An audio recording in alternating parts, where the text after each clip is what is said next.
नसता मुंबईत सोपं नाही.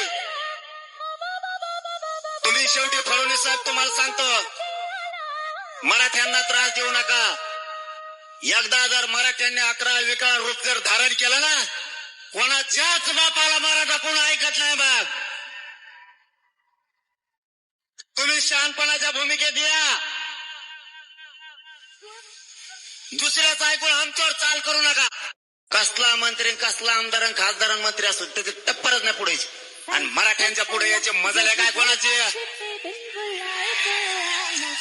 आम्ही शांत बसलो म्हणून फायदा उचलू नका.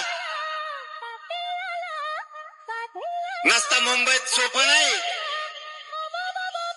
तुम्ही शेवटी फडणवीस साहेब तुम्हाला सांगतो, मराठ्यांना त्रास देऊ नका. एकदा जर मराठ्यांनी 11 रूप जर धारण केलं ना, कोणाच्याच बापाला मराठा कोण ऐकत नाही. बाप तुम्ही शहाणपणाच्या भूमिकेत या. दुसऱ्याच ऐकून आमच्यावर चाल करू नका. कसला मंत्री